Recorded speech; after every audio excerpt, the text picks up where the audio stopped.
Lisa dropping alter ego should have been a moment, but instead it just exposed how YG had been holding her back this whole time.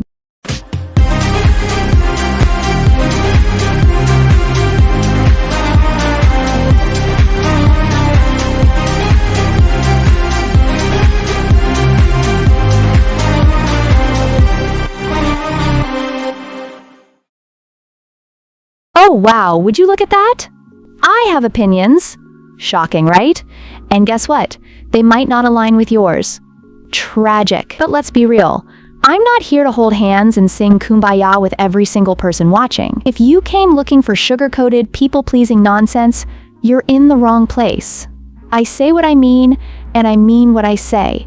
If that ruffles a few feathers, then so be it. The beauty of opinions is that they aren't mandatory to agree with.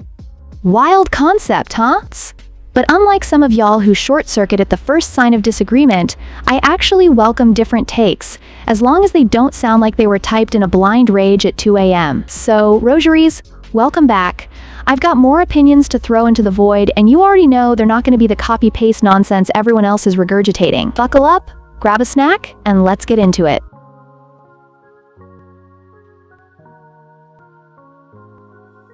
Lisa dropping alter ego should have been a moment, but instead it just exposed how YG had been holding her back this whole time. The album proves she has the star power, budget, and vision to dominate globally. But the music? It's not as groundbreaking as it should have been. Lisa is a performance powerhouse, but her actual music has never matched the level of her stage presence. Alter ego had all the right elements: big budget, insane visuals, and a massive Western push. But the songs themselves feel like they're playing it too safe. Lisa could have made a statement. But instead, the project leans more on hype than actual innovation. Also, let's talk about Teddy's absence. Everyone complained that he was holding Blackpink back, but now that Lisa has gone independent, we can't exactly blame him anymore. The question is, did alter ego prove she can truly stand alone as an artist, or did it just prove that she needs a stronger musical direction? Lisa is already an icon. No one is questioning that. But alter ego should have been career-defining, and instead it feels like just another flex. In addition, Lilies expect everyone to have zero standards for Lisa's music, which is not something to brag about. There is a lot of interest because people want to know what Lisa would do next. Despite my doubts, I do believe Lisa can make it bigger than she already is. She just needs a better team who knows what they're doing. She's not being utilized properly, and even if she isn't a good singer, she just needs good music that will do well. With the right guidance and support, Lisa has the potential to create groundbreaking music that showcases her unique talents and solidifies her status as a solo artist. A dedicated and innovative team could help her reach new heights and exceed expectations.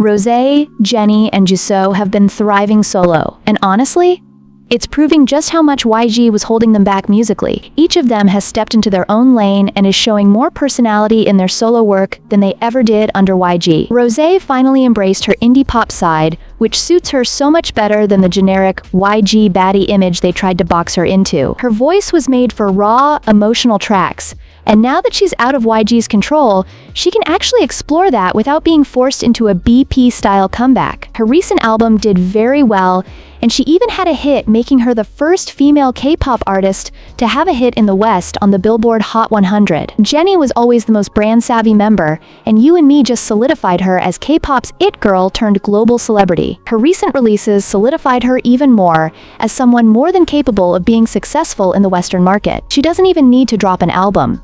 Her influence alone keeps her relevant, and her projects actually feel intentional, not just rushed out to fill a contract. And about her album, I'm super obsessed, which I'll get into later. Jisoo had the most to prove, and yet she delivered. Everyone expected her to fall behind, but her solo work showed she knows exactly how to play to her strengths. She didn't try to be something she's not. She leaned into her style, and it paid off.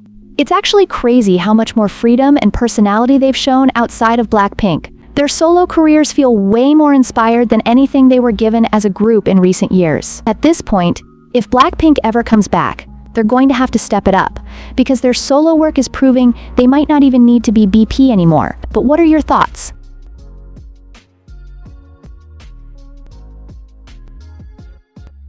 So let's talk about Like Jennie. Because, wow, this song is Lalisa 2.0, but instead of being an unintentional meme, it fully leans into the absurdity, and I respect that. Jennie knew exactly what she was doing when she decided to chant her own name over a beat while hitting that choreo like she was in a TikTok challenge. I could not keep a straight face. The sheer confidence, the unnecessary repetition, the fact that it somehow still slaps, is this art? And let's not ignore the MV. Visually stunning, obviously. Jennie could stand in an empty room, and it would still look expensive. But did we really need another video that's 90% dance shots and close-ups? Like, girl, you have the budget. Give me some storytelling, some drama, something. But fine, I'll let it slide, because the album itself is surprisingly solid. No skips. Yes, you heard me. I actually liked every song, especially Zen. I'll admit that song is a grower. I didn't like it at first, but after a couple of listens, I keep coming back to the song. Is this the same Jennie that YG made it seem like they had to beg to release solo music? Because if this is what she's capable of, why did we have to wait so long? Honestly, I'm just glad to see another Blackpink member delivering an album that feels complete and well thought out. Thank you, Jennie, for the unintentional comedy and actual good music. Now, what did you guys think of her album?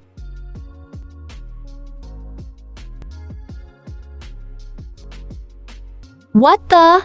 JYP, what are you doing with NMIXX? These girls came out swinging with one of the roughest debuts in 4th gen, but they fought through it and proved they've got some of the best vocal talent in the entire K-pop scene. So why the hell are you still shoving them into concepts that don't fit them at all? It's like you took a group of powerhouse vocalists and decided to bury them under music that completely ignores what they bring to the table. These girls can sing, and yet every time they release something, it's like their vocals are hidden behind a wall of experimental mess. Why are you wasting the best vocal line in 4th gen on songs that make them sound like they're drowning in a sea of random sounds? NMIXX should have been the next aespa, showcasing their talents with catchy, solid songs that actually make their vocal power shine, and putting them front and center where they belong. Instead, we get songs that are more about being loud and getting attention than actually letting NMIXX deserve that attention. JYP needs to wake up and stop treating NMIXX like some experimental pet project. They've got vocalists that could carry entire careers, but you're too busy with weird sound mixes and half-baked concepts to let them truly shine. Get it together, seriously. They deserve way better than this.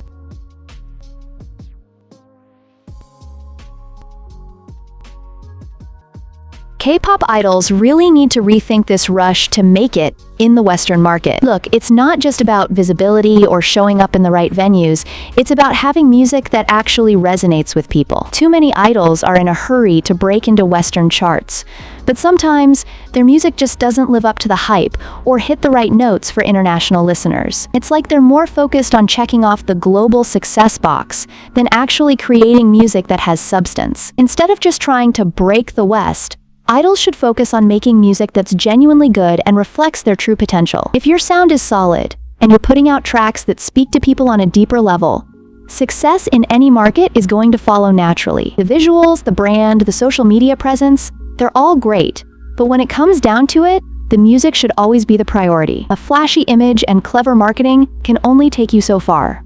Just ask Ice Spice how well that worked out for her. If you don't have the music to back it up, the Western market and any other market just won't care. So, get back to basics. Create music that stands out, and the rest will follow.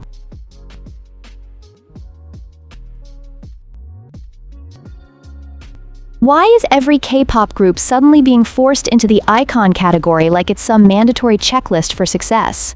What happened to just making good music? Why does every single comeback have to be some grand statement that's supposed to change the game or define the era? Like, calm down. Not every song has to carry the weight of the entire music industry on its shoulders.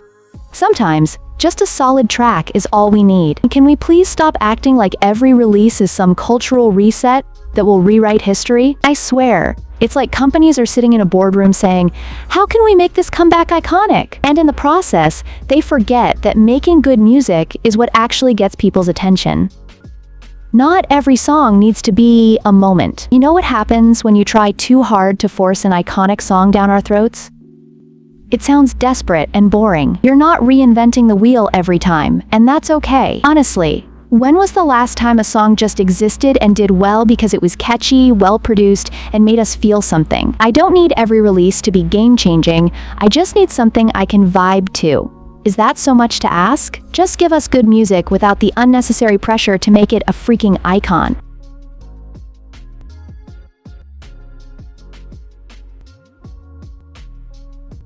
Honestly, can we just hit pause on this K-pop machine for a second? There are literally new groups debuting every other week, and it's getting ridiculous. At this point, it's less about creating something meaningful and more about filling quotas. Like, how many more visuals and performances do we really need? It's not sustainable, and at this rate, the whole industry is gonna burn out. I'm honestly proposing a K-pop recession, where we stop debuting new groups for a year. A whole year of no new trainees, no fresh faces. Just let the existing idols breathe and develop their craft. No more rushing them into these cookie-cutter concepts just to fill some void in the market. Imagine the kind of creativity that could emerge from just letting people grow without being under the pressure of debuting every 5 minutes. Think about it. What would happen if companies actually gave their current groups time to shine, to really explore their sound, and not just rush through releases like they're trying to beat some clock? We'd probably get less recycled concepts, less filler songs, and maybe, just maybe, a bit more authenticity. Instead of pushing out 10 new groups every month to saturate the market, let's focus on nurturing the ones we already have. Maybe then we could finally get some genuine innovation instead of the endless parade of Me Too groups.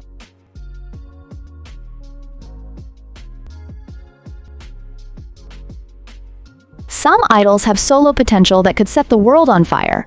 But instead, their companies give them the musical equivalent of a damp towel and tell them to go shine. Seriously, it's like these idols were born to be stars, but the company said, nah, let's ruin this. You've got idols with the stage presence of 1,000 suns, the kind of charisma that could stop traffic, and what do they get handed? A song that sounds like it was made for a toothpaste commercial, and promotions so minimal, you'd miss them if you blinked. These idols deserve the moon and the stars. Not a hastily thrown together album with zero personality or any effort behind it. Their debut tracks? More like a bad first draft. Tossed out like they didn't even care to see if it was a hit. And don't get me started on the promotions. Barely any. It's like the company just drops the song and says, "All right, good luck," with a half-hearted wave. Imagine if these idols got the love and attention they deserved. The right song, a real promotional plan, and maybe even an album that matches their talents. Instead, they're stuck with something that's only going to get noticed when it accidentally pops up on the bottom of a playlist. These idols could have been it, but their companies were too busy giving them a half-baked debut, while they've got other idols being showered with designer outfits and full-blown world tours. It's like being given the keys to a Ferrari and then told to drive it through a puddle.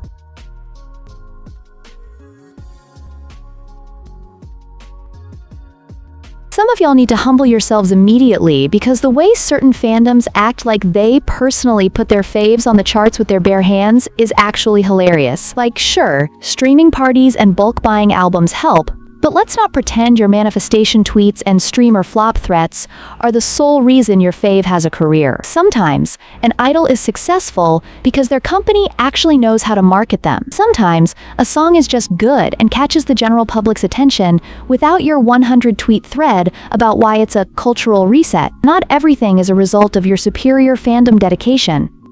Sometimes, the industry just functions the way it's supposed to. And let's be real. If fandoms truly held that much power, some of your faves wouldn't be struggling to chart, even with all the desperate streaming tutorials and endless voting campaigns. Y'all will scream, "We did that!" when things go well, but blame everyone else when things flop. Make it make sense. At the end of the day, fandom influence does matter. But let's stop pretending y'all are personally carrying your idols' careers like some kind of unpaid marketing team. If your fave isn't blowing up, maybe it's not a rigged system or sabotage. Maybe the general public just doesn't care. And that's okay. Maybe it's time to log off and touch some grass.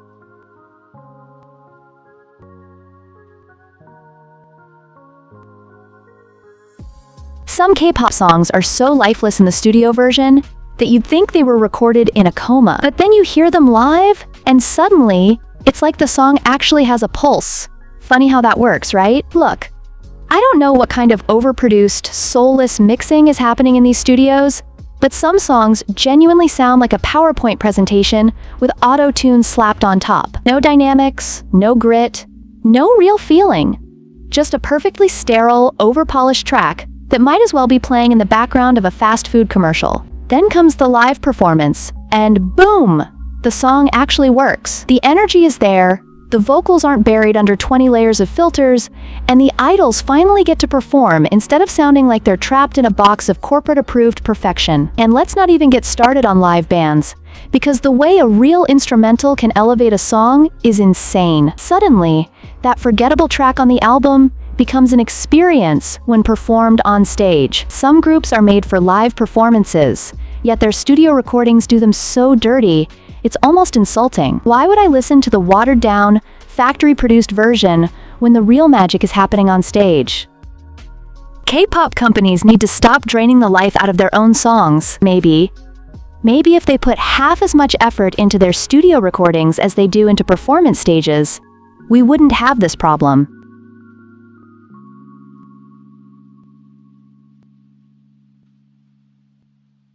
Alright, Lilies. Don't get mad, this is just an observation, not a scandal. But can we talk about how suspiciously flawless Lisa's vocals sounded at the Oscars? Like, are we really supposed to believe she suddenly unlocked perfect pitch overnight? Look, Lisa is an insane performer. Charisma? 10 out of 10. Stage presence? Unmatched. But live singing? Be honest. She's got a track record of skipping even the easiest lines during her own concerts. So when she suddenly delivers a performance, smoother than glass, at the most high-profile award show in the world, it's giving studio magic. Now, do I think she sang live? Yes. Do I think there was some vocal tuning happening behind the scenes? Also yes. This is the Oscars, not a karaoke bar. Award shows like the Oscars are all about flawless presentation. They're not letting a single note go flat on their broadcast. And let's not act like this is unheard of. Plenty of artists get a little vocal assistance at major events, and before anyone calls this slander, this happens all the time. Even the best vocalists get a little help when the stakes are this high. At the end of the day, this doesn't change the fact that Lisa killed it, but let's not act like a little pitch correction wasn't working overtime. If y'all really think this was 100% raw live vocals, I've got a spaceship to sell you. Whew! If you've made it this far without combusting from hate, congratulations. Gold star for you. Now, as always, feel free to drop your thoughts in the comments. Actual criticism is welcome, but if you're just here to be loud and rude, save yourself the effort. I promise, I'm not losing sleep over a rage-fueled paragraph. If you somehow enjoyed this mess of opinions, go ahead and like, subscribe, and hit that notification bell, Rogeries, because clearly you have taste. Haha, I'll be back with more of these so-called completely reasonable takes soon, so until then, bye.